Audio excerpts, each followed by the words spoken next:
안녕하세요. 승리한산 가족 여러분, 그리고 강성성경연구원 여러분, 오늘은 사도행전 19장 21절에서 41절 말씀을 예수님 없는 사람들의 삶의 원리는 어떤 것인가 라는 제목으로 함께 말씀을 나누도록 하겠습니다.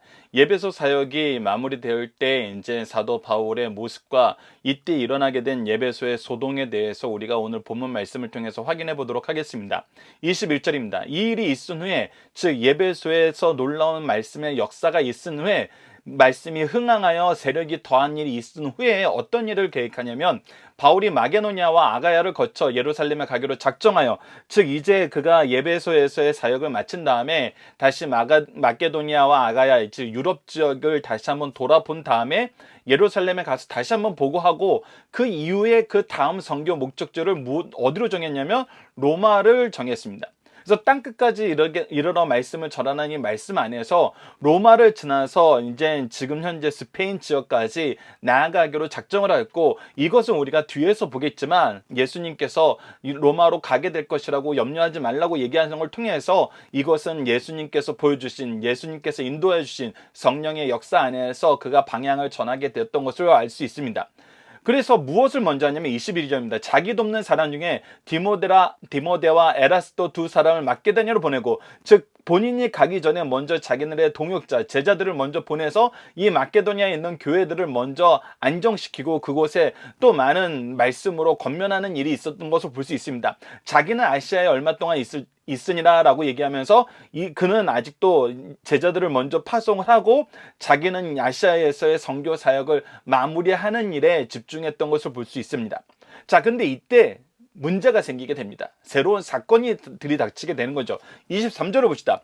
그때쯤이 되어 이 도로 말미암아 적지 않은 소동이 있으니 말씀이 흥황하여 세력이 더해지게 됐을 때 이제 이것을 거절하고 이것을 싫어하는 사람들이 생기게 돼요. 특히 우리가 앞서 살펴봤던 것처럼 유대인들이 이 도를 거역하고 오히려 시기하고 순종하지 않으므로 교회 안에서 문제를 일으키는 것도 있지만 사회적으로도 나중에는 핍박이 오게 됩니다. 우리가 사탄의 역사 안에서 우리 신앙생활을 할 때 항상 경험하게 되는 것이 무엇이냐면 환난입니다. 사탄은 우리가 자기들과 함께 멸망의 족속이 되길 원하지 하나님의 자녀가 되길 원하지 않아요. 그래서 외적으로 우리 교회를 공격하고 우리 신앙을 공격하고 내적으로는 끊임없이 거짓 선생들을 통해서 우리를 유혹하고 핍박합니다. 이 일이 어디서나 함께 있다는 거예요. 그래서 예수님께서도 우리에게 환난이 있을 것을 얘기하셨고, 동시에 예수 그리스도께서 승리하셨기 때문에 우리의 승리가 확실하다는 걸 얘기해 주셨어요. 하지만 이것에서 우리가 자유롭게 된 것은 아닙니다. 항상 이런 일이 있습니다. 이런 일이 있을 때 우리가 주의해야 되는 것이 있어요. 특히 현대와 같은 시대를 살 때 우리가 주의해야 될 것 중에 하나가, 우리가 그리스도의 일을 하는 것과 세상의 일을 하는 것이 구분이 안 될 때가 있어요.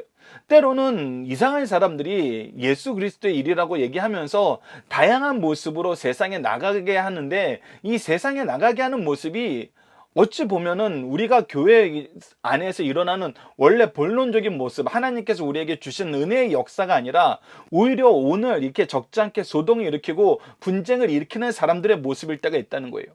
그래서 우리는 이 부분을 좀 말씀으로 구분하여서 우리가 말씀의 흥황을 위해서 수고하는 사람들인지 아니면 우리의 이익을 위해서 소동을 일으키는 사람들인지 우리가 구분해야 될 필요가 있습니다. 이 부분은 우리가 조금 후에 본문 적용하기를 통해서 좀 더 살펴보도록 하겠습니다. 자, 오늘 본문 말씀을 통해서 어쨌거나 그들의 특징을, 그리고 이 사건이 어떻게 흘러가고 어떻게 이것을 하나님께서 무마시키는지를 보도록 하겠습니다.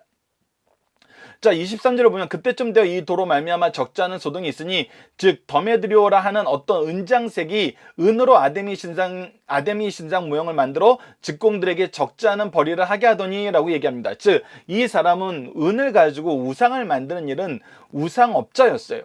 근데 이 사람이 많은 벌이를 하게 됐다는 거죠. 즉 그의 이익이 많았던 거예요, 이 예배소에서. 그리고 25절을 보면 그가 그 직공들과 그가 영업하는 자들은 모아 이르되, 여러분도 알거니와 우리의 풍족한 생활이 이 생업에 있는데, 즉 그들이 계속 포커스를 두고 있는 거냐면 보고 있는 거냐면 바로 적지 않은 벌이 풍족한 생활, 즉 세상적인 이익, 금전적인 이익, 유기세 포커스를 맞춰져 있는 걸 보게 됩니다.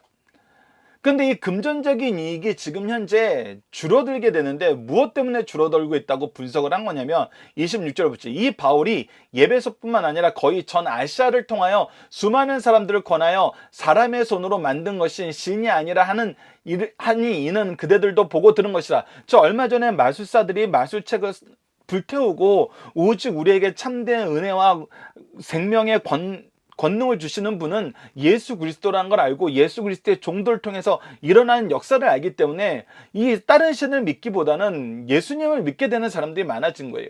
예수님을 믿게 되는 사람들이 먼저 버리고 헛되게 취급하는 게 무엇입니까? 바로 사람들이 만든 우상들이에요.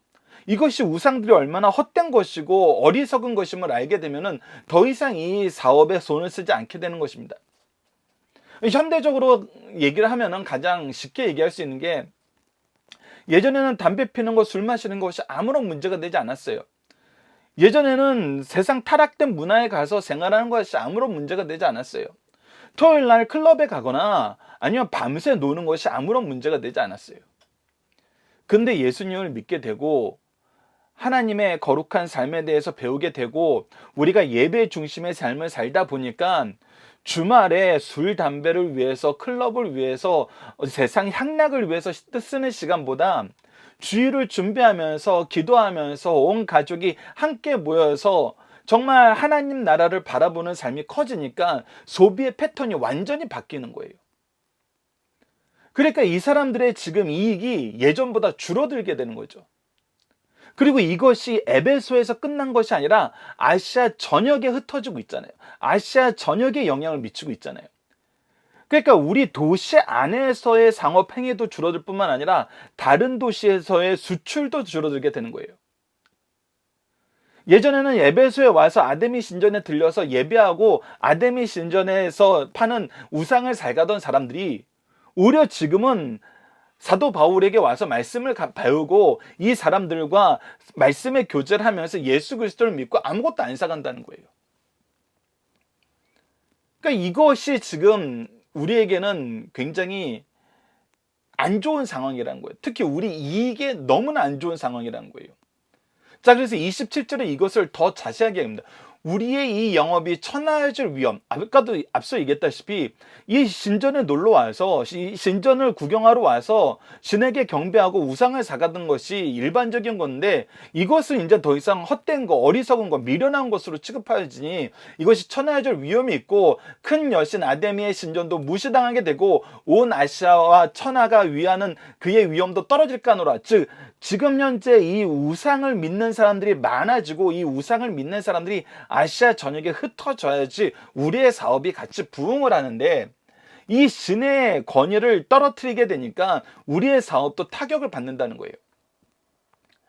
자, 이제 여기서 분명히 드러나죠. 이들이 원하는 거는 신의 권위예요, 자기네들의 이익이에요. 이 부분에 분명히 차이가 있습니다. 여기서 이제 우리가 우상과 참된 하나님의 역사를 보게 되는 거예요. 아테네에서 사도 바울이 창조주 하나님에 대해서 얘기하고 부활의 예수님에 대해서 얘기했을 때 많은 사람들이 믿지 않았어요. 이전과 같은 회개의 역사가 정말 놀랍게 일어나지 않았어요. 그런데 사도 바울은 어떻게 했습니까? 그것은 그들이 하나님의 은혜를 저버리는 거예요. 그들이 믿지 않는다 그래서 하나님이 안 되시는 게 아니에요. 하나님의 위엄이 떨어지는 것이 아니에요. 하나님의 통치가 무효화되는 게 아니에요. 하나님의 통치, 하나님의 능력, 하나님의 권위, 하나님의 구원의 역사, 하나님의 영광은 여전하세요. 오히려 그 은혜를 주시는 하나님, 사랑으로 가득한 하나님을 인간이 거절한 것이 미련한 것이지 하나님에게는 아무런 지장이 없어요. 근데 지금 이들은 그들이 믿고 있는 아데미, 그들이 돈 버는데 이용한 이 아데미, 양쪽 의미로서 전부 다 지금 폐해가 있다고 생각하는 거예요. 이것은 첫 번째 무엇을 의미합니까? 아데미는 사람이 만든 것이다. 사람이 만든 것은 사람의 관심이 떨어지면은 위기감을 느껴요. 사람의 관심이 흩어지면은 그것을 견디지 못해요.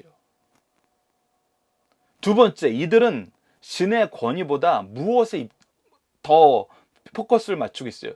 자기의 이익에 포커스를 맞추고 있어요. 자기의 이익을 위한 거짓 신이라는 것을 이들이 얘기하는 대화 안에 이미 다 드러나고 있어요. 성경은 한 번도 사람의 인기에 의해서 하나님의 권위와 하나님의 영광이 흔들린다고 얘기한 적이 없고 그러지 않았어요, 여태껏. 앞으로도 그러지 않을 거고요. 근데 사람이 만든 것 안에서는 사람들한테 인기가 떨어지면 견딜 수 없어요. 특히 거기서 이익을 얻던 사람들은 그 이익이 줄어들면 견딜 수 없어요.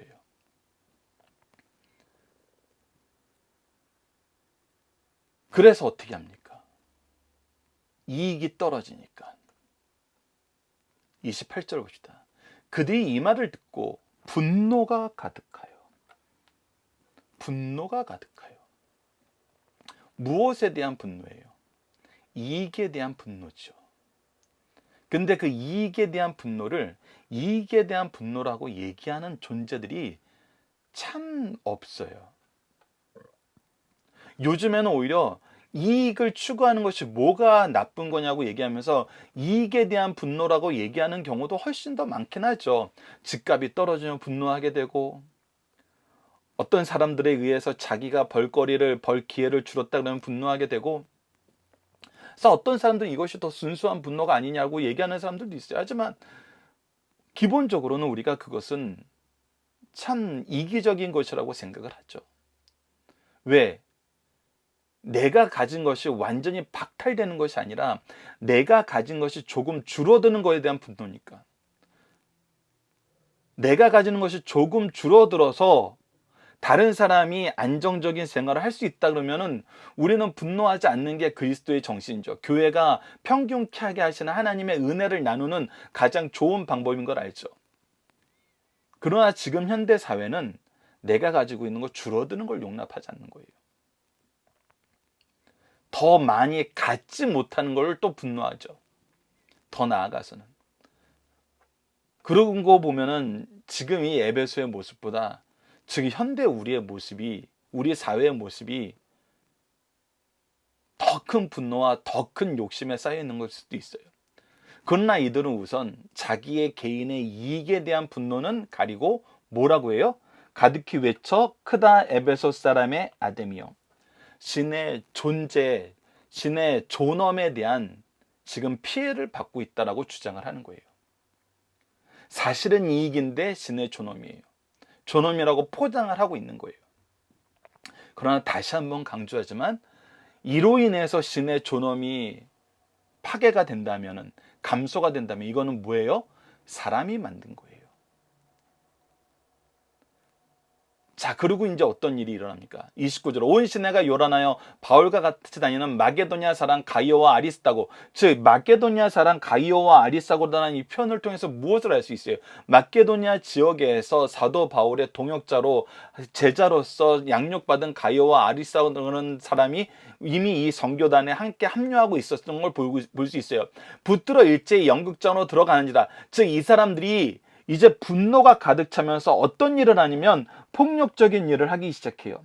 항상 분노와 폭력은 이들이 가지고 다니는 정말 무슨 정체성 같은 거예요. 이들의 표정 같은 거예요. 이 악한 일을 하는 사람들이 끊임없이 나타내는 것이 분노와 폭력이에요.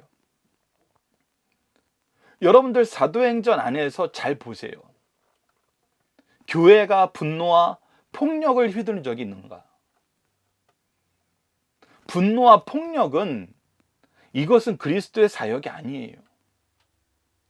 계속해서 봅시다. 이때 어떻게 합니까? 바울이 백성 가운데로 들어가자니 제자들이 말리고, 우선 여기에 정말 바울을 위해서 함께 일하는 동역자들이 굉장히 많이 나옵니다. 첫 번째는 마게도니아 사람 가이오와 아리스다고가 나오고, 두 번째는 이 지역의 제자들이 나오고, 세 번째는 아시아 관리 중에 바울의 친구된 어떤 이들이 나와요. 그러니까 이 에베소에서 일어난 하나님의 복음의 역사가 얼마나 포괄적으로 다양하게 나타났던 것인지, 우리에게 주었던 하나님의 일꾼들의 모습이 어떠한지를 드러내요. 근데 이들이 철저하게 하는 것은 무엇이냐면 이들을 맞서 싸우려는 것이 아니에요. 철저하게 무엇을 해요? 이 일에 하나님의 일꾼을 보호하는 쪽으로 가요. 하나님의 사역이 멈추지 않게 하는데 포커스가 있어요. 전쟁터는 이곳이 아니에요. 전쟁터는 하나님 나라의 확장이에요. 영혼의 구원이에요. 그렇기 때문에 이 일에 오히려 사도 바울을 말리면서 사도 바울을 보호하는 쪽으로 갑니다. 그리고 나서 이제 또 악한 자들의 모습이 계속해서 나타나요. 사람들이 외쳐 어떤 이는 이런 말로 어떤 이는 저런 말을 하니 모인 무리가 불나나요. 태반이나 어찌 모였는지 알지 못한다. 자, 이게 이제 또 이 악한 사람들의 특징입니다. 첫 번째는 분노가 가득해요. 두 번째는 폭력기예요. 세 번째는 불나나요. 왜 이 일을 하는지를 자기네들도 몰라요. 그러니까 우리는 목표가 분명해요. 우리는 예수 그리스도의 복음을 위한 거예요. 교회의 덕을 위한 거예요. 하나님 나라를 위한 거예요. 근데 이들은 지금 이걸 기회로 자기의 생각, 자기의 불만, 자기의 감정을 표출하는 거예요. 이게 정말 너무나 어리석고 미련한 것임에도 불구하고 참 안타까운 거란 겁니다. 우리가 현대 사회에서 나타나는 여러 가지 분쟁들의 모습 보면은 분노가 가득하고 폭력이 가득한 곳에 가서 인터뷰한 인터뷰어의 내용들을 한번 보십시오. 뭐 한 가지 딱 정해진 게 없어요. 어떤 사람은 이 얘기하고 어떤 사람은 저 얘기하고 어떤 사람은 이런 이유 때문에 났다고 어떤 사람은 저런 이유 때문에 났다 그러고 이것은 무엇을 얘기하냐면 이거의 목적성이 없고 단순히 분쟁이 목적이라는 거예요. 자기네들의 힘을 과시하는 것이 이제 목적이 돼버린 거예요.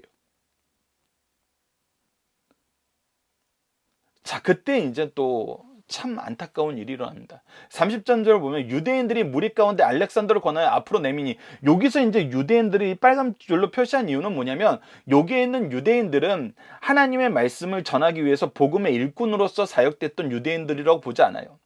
이들은 이 에베소 회당에서부터 하나님의 말씀을 복음을 전파를 순종하지 않고 비방했던 그 사람들 얘기예요. 그러니까 이게 이 사람들이 보기에는 되게 좋은 찬스인 거예요. 왜 좋은 찬스예요? 이 교회가 성장하는 걸 싫어했어요. 그 회당에서도 쫓아냈어요. 계속 반대하고 있어요. 근데 하나님께서 이 교회를 크게 하시는 거예요. 말씀이 흥하고 세력이 더하게 하시는 거예요. 하나님을 인정하는 것이 예수 그리스도의 복음을 인정하는 것이 성령의 역사를 따르는 것이 이 교회에 가득해요. 그래서 이제 우리들이 어찌할 수 없는 상황에까지 이르렀어요. 근데 왜 그걸 찬스가 생긴 겁니다. 내부적으로 공격하기에는 한계가 있고 자기네들이 지고 있었는데 자기네들이 진다고 생각한 거예요. 이들은 지금 경쟁을 하고 있던 거예요.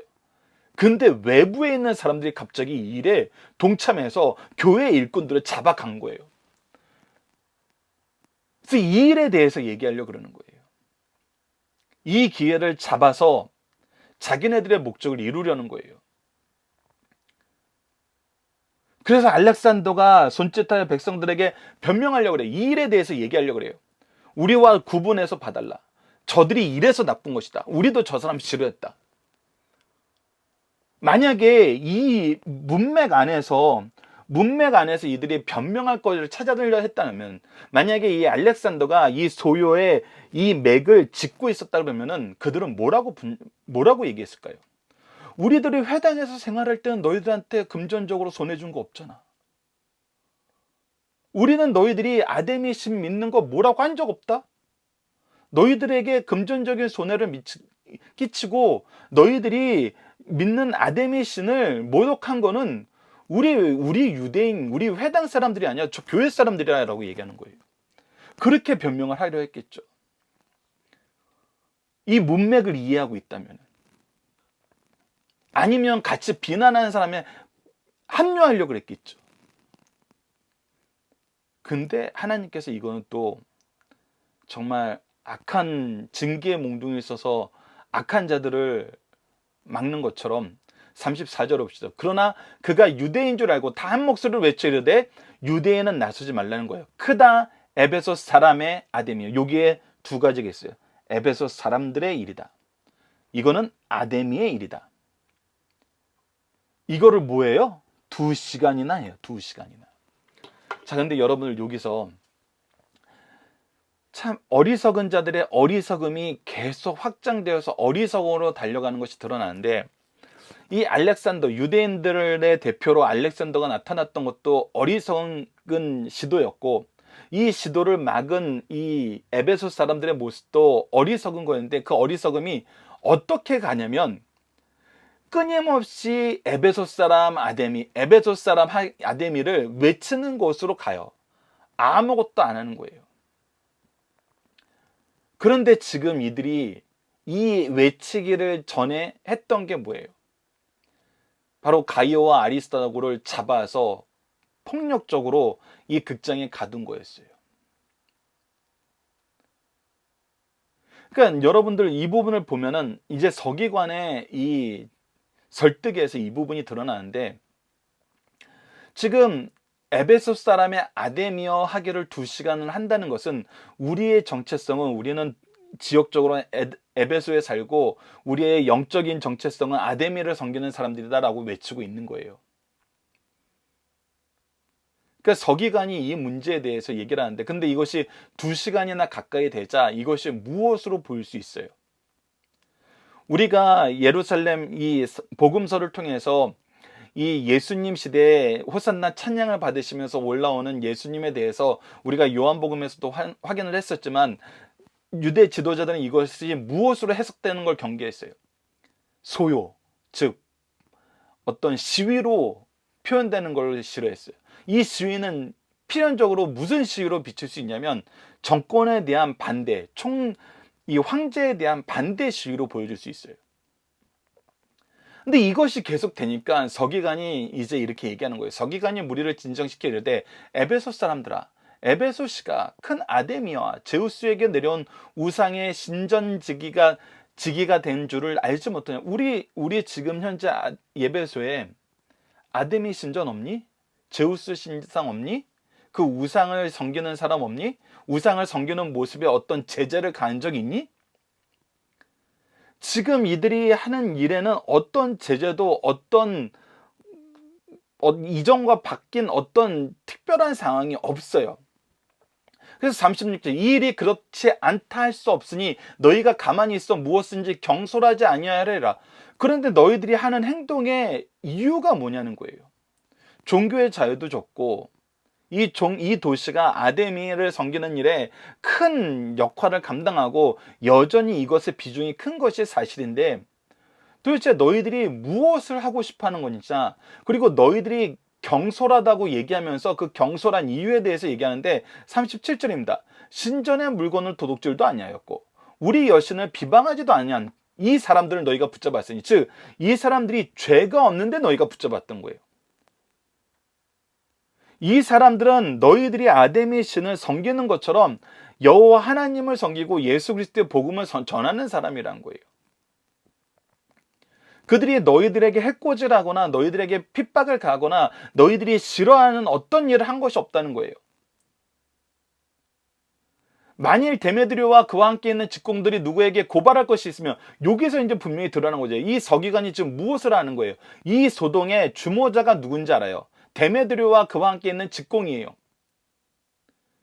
너희들이 만약에 이런 부분에 대해서 이들의 죄가 있는 것을 알면 고발할 것이요.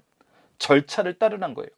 고발을 하면 재판 날도 잡아주고 총독들도 있어서 피차 고소한 것을 신문하면 돼요. 만일 그 외에 무엇을 원하면 우리가 정식으로 민회에서 결정하는 기구도 있어요. 절차적인 모든 것이 정당하게 잘 갖춰져 있어요.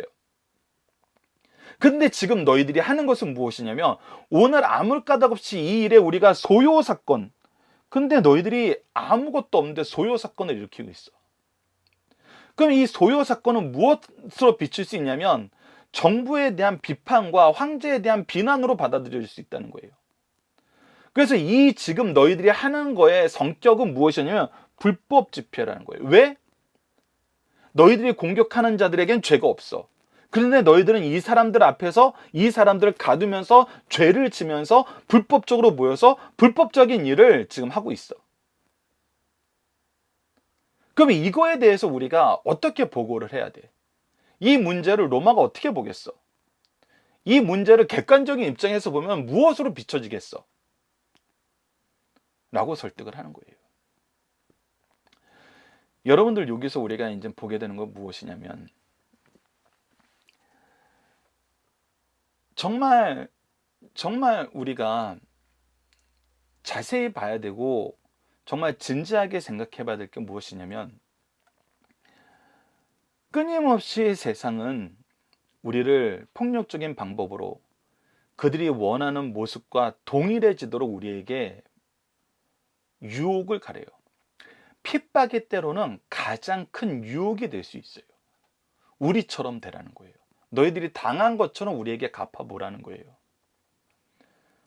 근데 여러분들 욥기서를 보면은 욥이 정말 감사했던 내용이 뭐냐면 그의 모든 것을 잊고 그의 육체의 고난 가운데 그의 부인이 와서 이게 뭐냐, 하나님 그렇게 잘 믿는데 하나님이 당신한테 이렇게 한다는 게 말이 되냐, 차라리 하나님을 저주하고 죽어라 그랬을 때 어리석은 영이나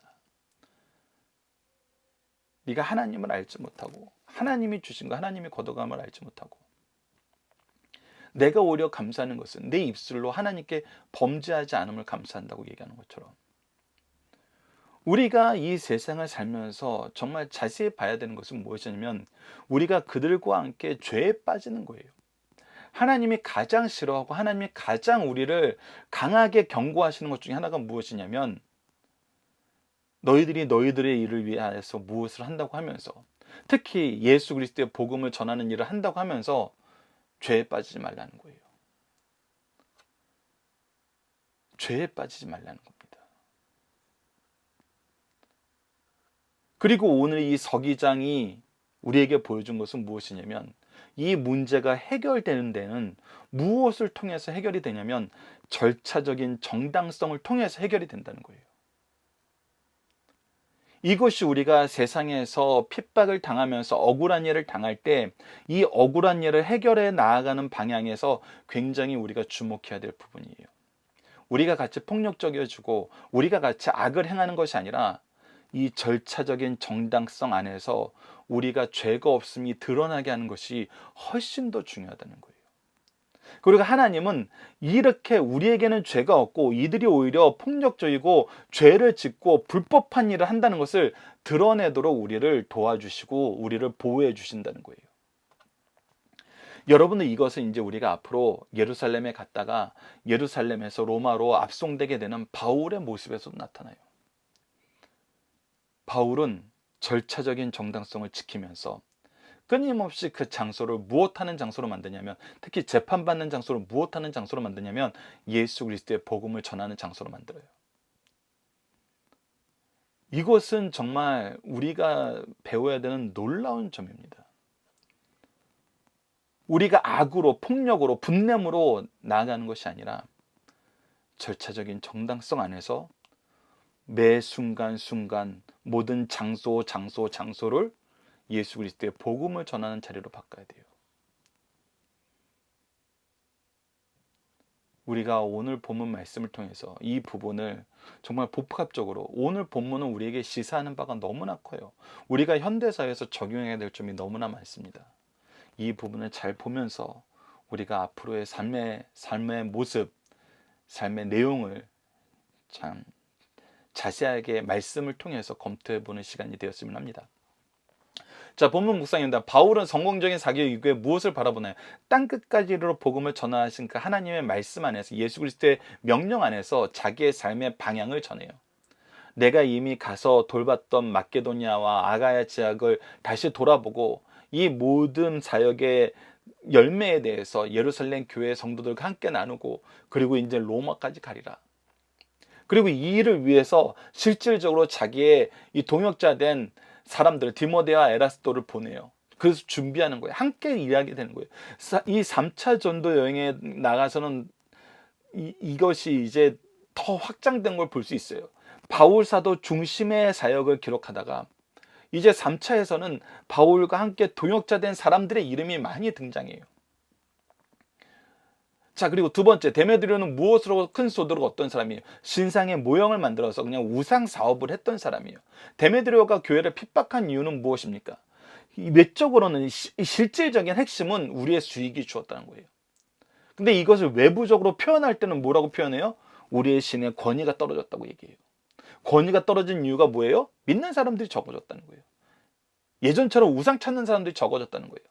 다시 한번 말하자면 이것을 통해서 이 우상이 사람이 만든 것임을 오히려 증명하고 있다는 거예요.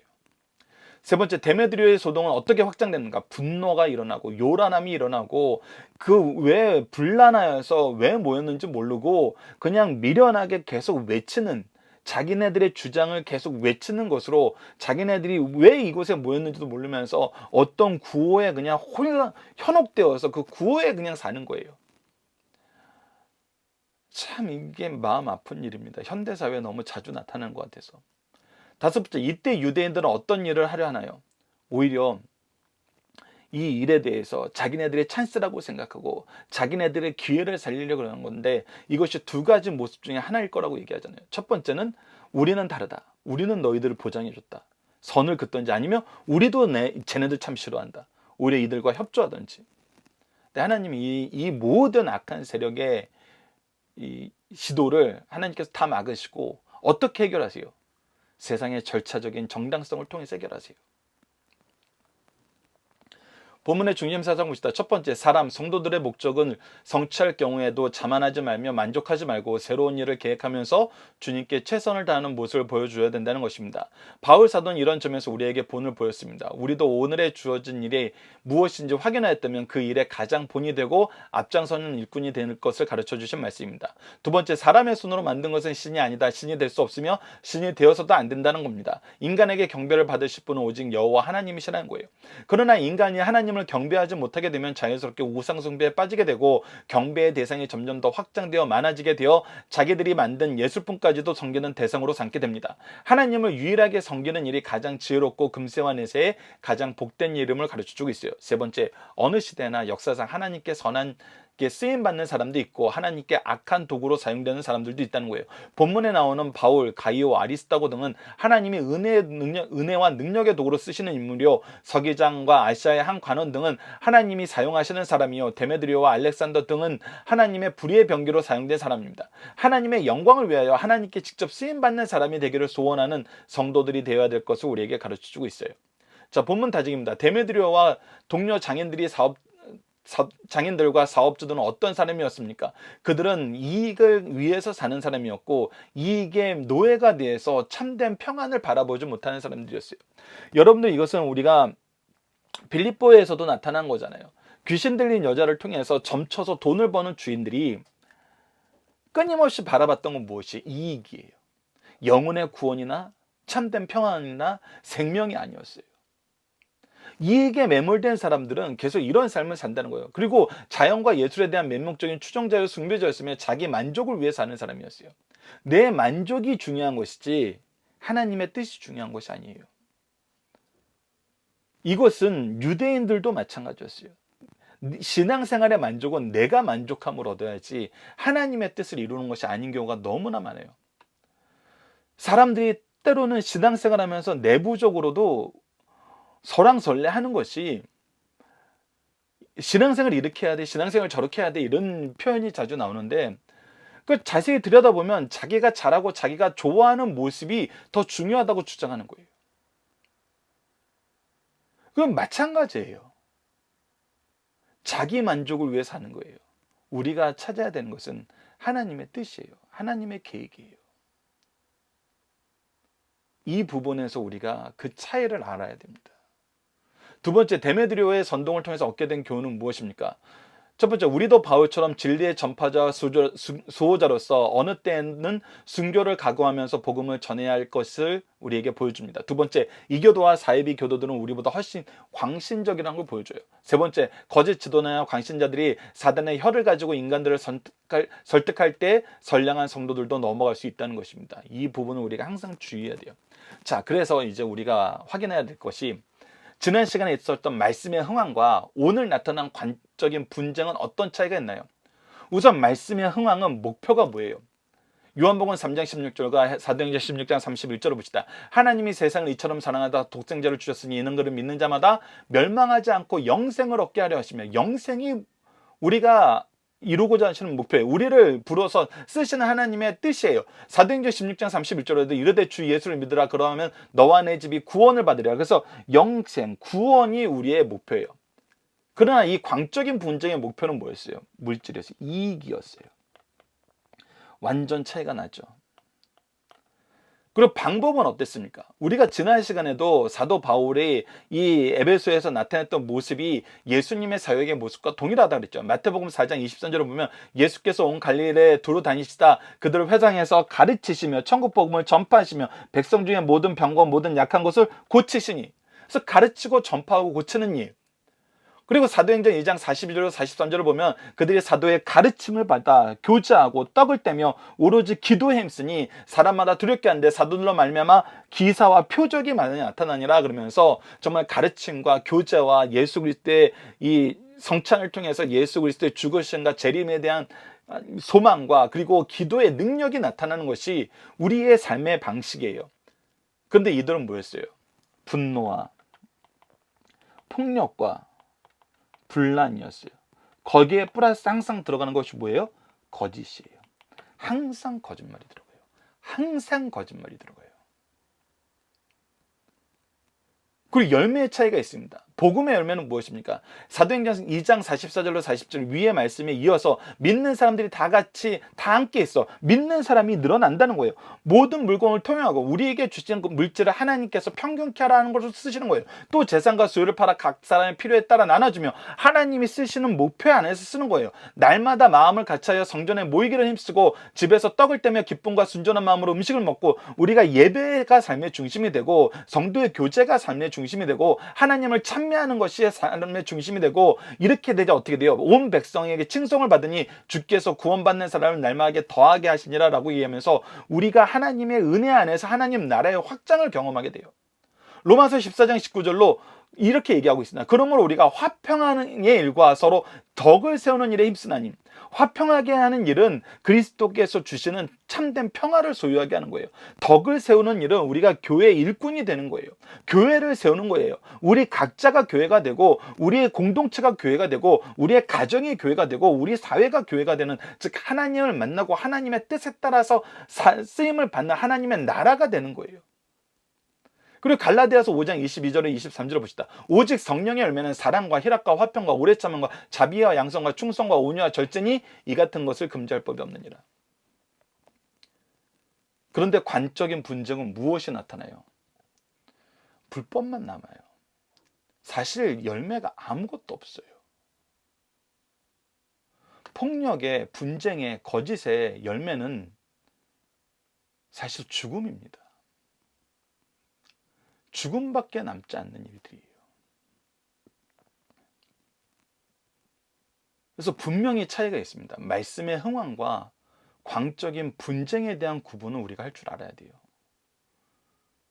이것을 모르면 어떤 거짓된 선지자들이, 전생들이 항상 우리를 광적인 분쟁으로 이끌면서 이것을 말씀의 흥황을 위해서 하는 일이라고 얘기해요.